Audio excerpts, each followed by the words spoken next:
In 1914, Chaim Weizmann, the Jewish scientist who was leader of the Zionist movement in Britain, saw the possibilities of the situation in the Middle East. If the Allies were victorious, Britain might be induced to promote a Jewish state in their historic homeland. Ze've and others had similar ideas. A sense of responsibility, coupled with an obligation arising from the faithful service of so many Jews in the Allied cause, constituted powerful constraints. The Zionists began to lobby the British government of Asquith, which included Jewish cabinet minister Herbert Samuel.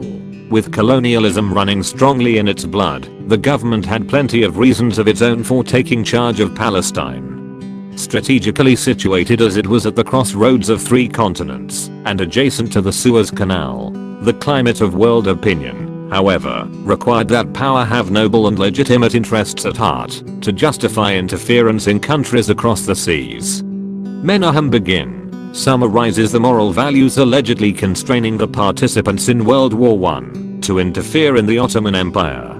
All the powers were anxious to interfere in the affairs of Turkey, the disintegrating sick man of Europe. France intervened on behalf of the Catholics. Russia in the interests of the Greek Church. The Germans claimed Protestant interests and were in any case friendly with the Sultan and were busy planning the Berlin-Baghdad railway. What was left for Britain? The Jews. And, incidentally, to whom did Palestine belong? To the Jews, of course. It said so in the Bible.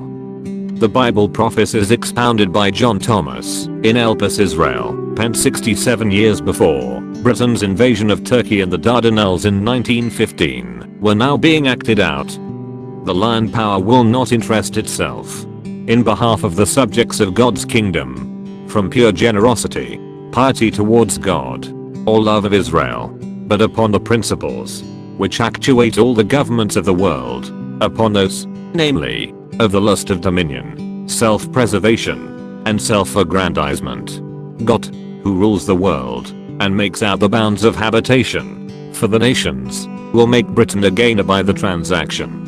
The idea of a national home for the Jews in Palestine met, nevertheless, with considerable opposition within the British government, now led by Lloyd George, and including another Jew, Edwin Montagu.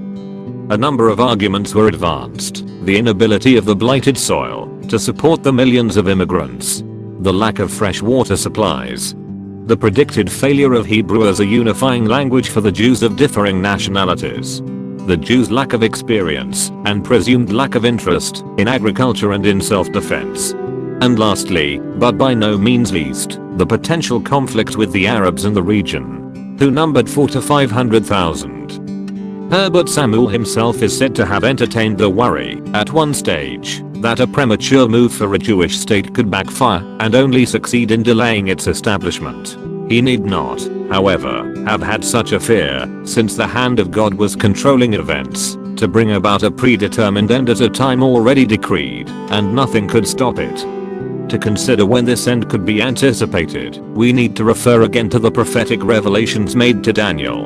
In his 8th chapter, the prophet was given a vision concerning the destruction of the Medo-Persian dominion by the Greeks, out of whom would arise a king of fierce countenance, who would take away the continual burnt offering, and cast down and tread underfoot both the sanctuary and the host.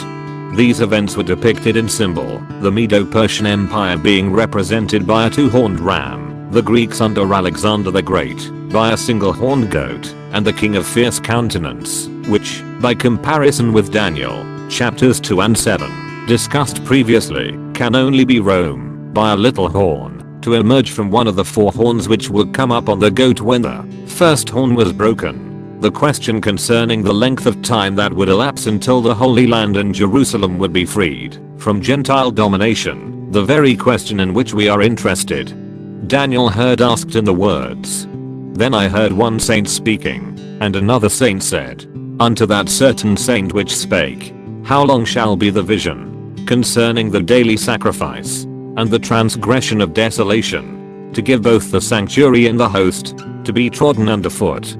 The answer came in the pronouncement. And he said unto me, Unto 2,300 days, then shall the sanctuary be cleansed. Clearly here, Daniel was being informed that Jewish transgressions were to be followed by God's chastisement through the instrumentality of the Greco-Roman goat. This was to take the form of the destruction and treading down of the Jewish temple and people for a long period of time. So, from when should the 2300 prophetic days, that is, a prophetic day represents a year, as explained in detail in previous videos, when should these years be dated? Most likely from the commencement of the victorious career of the Greco-Roman goat, the agent responsible for the downtreading. The first battle of Alexander against Medo-Persia occurred in May of 334 BC, at the river Granicus, in northwest Asia Minor. 2,300 years later brings up to May 1967. The very next month, after 2,300 years had passed, on the 5th of June 1967, began the 6 Days War, after which Israel regained all of the old city of Jerusalem, and the temple area including the Western Wailing Wall, all fell into the hands of the State of Israel. Thus 1967 commenced the period for the beginning of the cleansing of the sanctuary of the God of Israel in Jerusalem. This work is not yet complete, as evidenced by the existence of a Muslim shrine still desecrating the holy place, and numerous Orthodox and Roman Catholic holy places in the vicinity also. In light of Daniel's prophecy, it was necessary that a situation be developed in the Holy Land leading to the possession of Jerusalem once again by the nation of Abraham. The announcement of a national home for the Jews in that land was to help bring about that situation. Therefore, in spite of all difficulties, the idea would receive the support of a government providentially guided to that end. But indispensable to the obtaining of that support was the surmounting of the opposition that came from many quarters, and not least from the Jews themselves. Western Jews who had been more or less assimilated into society and were comfortably well off and respected, saw the Zionist move as potentially harmful. The fulfillment of the Zionist dream of a brand new state of their own, side by side with other nations, and in a sensitive part of the globe, was bound to run into problems by which the status of assimilated Jews might be threatened. But opposition founded on such apprehensions was selfish, short-sighted and misguided. It did not squarely face the needs of millions of their suffering brethren, who were desperate for physical and psychological survival. For a considerable number, not even escape to the prosperous United States was an acceptable solution, let alone the establishment of a Jewish state in Uganda, a risky proposal advanced in the days of Islam. Zionism and Zion, in the providence of God, had become inseparable. The Zionists continued to exert pressure on the British government. The most scathing opposition in the cabinet came, to his shame, from Edwin Montagu, the Jew. He poured scorn on the Jewish state concept. The battle in the corridors of Whitehall, however, was also being waged in the dust and blood of the Middle East conflict. Joseph Trumpeter and Ze've Jabotinsky were instrumental in the establishing of Jewish units within the British Army in Egypt. The 500-men Zion Mule Corps, led by the one-armed Trumpeter, took part in the ill-fated landing at Gallipoli on the 25th of August 1917 and surprised military experts with its bravery. More than half were killed or wounded within 3 months. Other Jewish units under the British General Allenby fought their way northwards towards Jerusalem. Jewish men and women in Palestine, behind the Turkish lines, provided invaluable intelligence gathering services to the British, at great risk to themselves, some paid with their lives. The Turks reacted against Jewish civilians and evicted the entire Jewish population of Jaffa.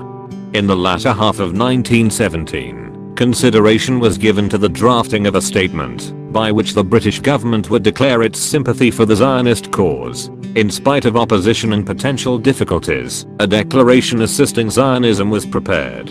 The war cabinet of Lloyd George was taking account of many political factors, including the desirability of enlisting greater support for the Allied cause from Jews in Russia, and also the report that the Germans might themselves promote a Jewish national home in Palestine to swing Jewish support and money in their direction. As Allenby's troops with 3 battalions of the Jewish Legion closed in on Gaza and Beersheba, A.J. Balfour was approved. Without any public announcement, it was addressed as a letter to Lord Rothschild, Wiseman's associate, on the 2nd of November. The Balfour Declaration read as follows. His Majesty's government view with favour the establishment, in Palestine, of a national home for the Jewish people and will use their best endeavors to facilitate the achievement of this object, it being clearly understood that nothing shall be done which may prejudice the civil and religious rights of non-Jewish communities in Palestine or the rights and political status enjoyed by Jews in any other country. On the 7th of November, the day before the declaration was made public, the Bolshevik Revolution took place, and Russian Jews, like the rest of the Russian army, were no longer an influence in the war. A major political factor for the declaration had disappeared overnight. For Zionists, the declaration had been issued just in time, but the revolution was to have disastrous effects for the Russian Jews, even though they had indirectly helped to bring it about. In the civil war that continued for about 5 years, immediately after the revolution, Tsarist armies killed or maimed nearly 250,000 Jews in terrible pogroms. As might be expected, the Jews were blamed for the revolution. With the end of the civil war, the 3 million Jews remaining in Russia found themselves granted complete equality and protection on a set of conditions that they had never anticipated. It amounted to compulsory assimilation.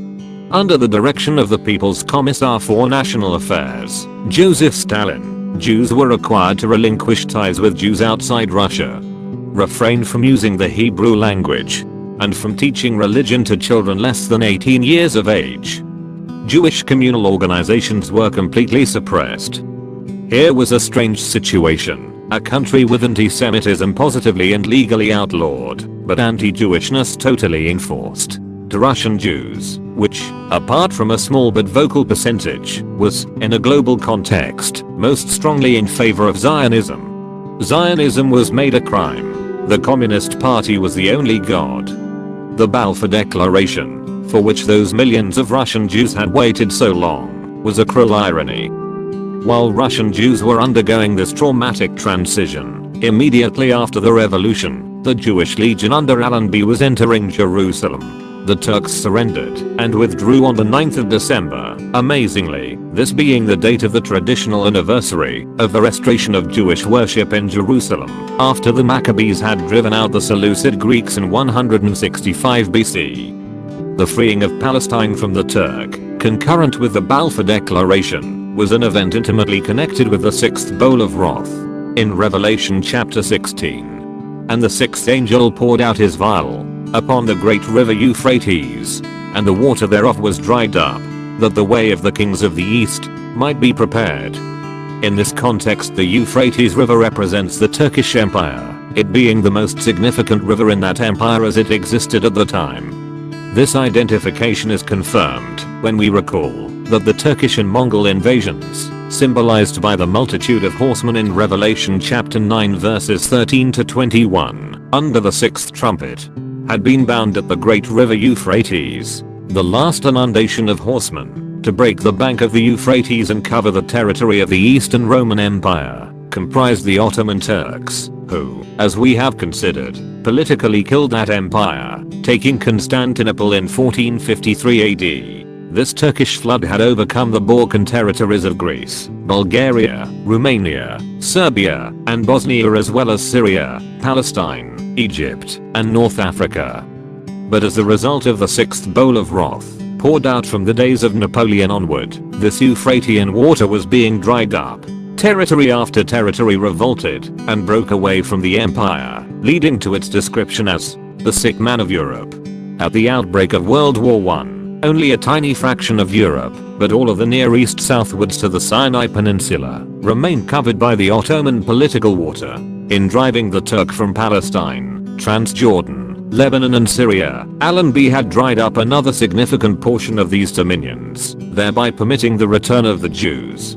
This, in turn, led progressively to the establishment of the State of Israel, that necessary preliminary to the advent of Jesus Christ, the King of the Jews. Ezekiel chapter 38, Daniel 11 and Zechariah 14 all speak of the existence of an Israeli state, destroyed by a last massive Gentile pogrom, but from which a remnant of Jews will be saved by Messiah. As will be described in later videos, the Jewish state constitutes the way whereby Jesus Christ and his resurrected brethren, the kings that come from the sun rising, will come to contest the dominion of the globe with the kings of the whole world in the war of the great day of God. But going back to the European theater of war, the withdrawal of Russia and Romania, and the entry of the United States, switched all attention to the Western Front. Germany, with her forces augmented by soldiers from the east, endeavored to resolve the conflict by inflicting a major Allied defeat before the Americans arrived in strength. The attempt failed, with the result that the Allies, with the help of the rapidly increasing number of fresh American troops, were able to dictate the terms of an armistice that came into effect at 11 a.m., the 11th of November 1918. The nations who had rejoiced in the chance to show their prowess in war now rejoiced that it was all over. The statistics that emerged as the governments counted the cost of their flirtation with glory were deserving of sober reflection. 10 million dead, over 20 million wounded, well over $300 billion wasted on destruction, not to mention the incalculable suffering and disruption to life in general. Thank you for watching. Subscribe to get notifications of new videos. Like, share and comment below.